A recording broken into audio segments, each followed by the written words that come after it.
নেতৃবৃন্দরা আছেন, ঢাকা থেকে অনেক সাংবাদিকরা এসেছেন। ফায়ার সার্ভিসের ডুবুরি ইউনিট, সেনাবাহিনীর সদস্যরা কাজ করছেন। দুর্ঘটনার খবর শোনার পরপরই রাজবাড়ীর পুলিশ সুপার এবং জেলা প্রশাসক এখানে এসেই তারা এখনো পর্যন্ত তারা এখানে অবস্থান করছেন। তবে এই দীর্ঘ প্রায়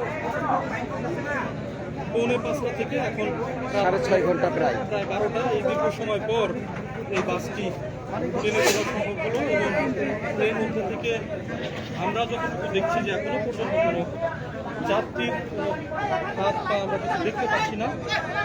আপনারা লক্ষ্য রাখবেন। আমার আমি পরবর্তীতে আরও আপডেট আপনাদেরকে জানিয়ে দেবো। এই হচ্ছে সর্বশেষ খবর। বন্ধুরা, বেশি বেশি ভিডিওটি শেয়ার করুন এবং পেজটির সঙ্গে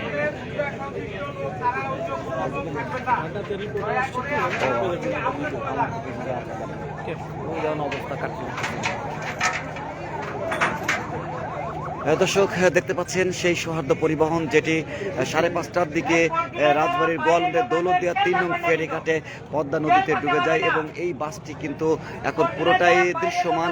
দীর্ঘ 6.5 ঘন্টা পর কিন্তু উদ্ধারকারী ফেরি হামজা সেটি কিন্তু এটি উদ্ধার করতে সক্ষম হয়েছে। কিছুক্ষণের মধ্যেই হয়তো পরিপূর্ণ এই বাসটি এখন পন্টনের উপর নিয়ে আসবে এবং আমরা দেখতে পাচ্ছি যে যাত্রীদের যে বক্সে যে মালামাল ছিল, যে লাগেজগুলো ছিল, সেগুলো আসলে আইনশৃঙ্খলা বাহিনীর নিয়ন্ত্রণে নিচ্ছেন যাতে কোনো ধরনের মালামাল তছরূপ না হয়। সেই বিষয়টা একটু আমরা যদি আপনাদেরকে দেখাই দর্শক।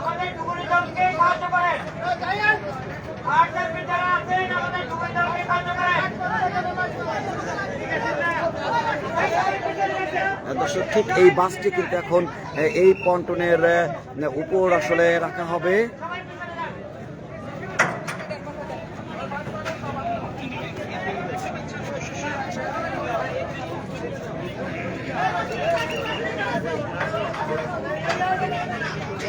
দর্শক, আরো একটি মরদেহ উদ্ধার, যাত্রীর উদ্ধার করলেন কিন্তু। কয়টা উদ্ধার হয়েছে এখানে? আসি মোট এটা দিয়ে 5টা। এটা দিয়ে এখানেই না আগে দুটা দিয়ে?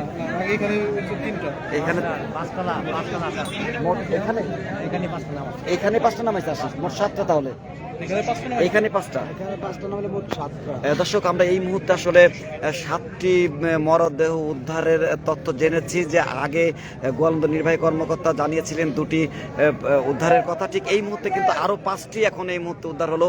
এই সর্বশেষ 7টি, অর্থাৎ 7টি কিন্তু আমরা উদ্ধারের তথ্য পেয়েছি। এবং এই সেই বাস, যে বাসটি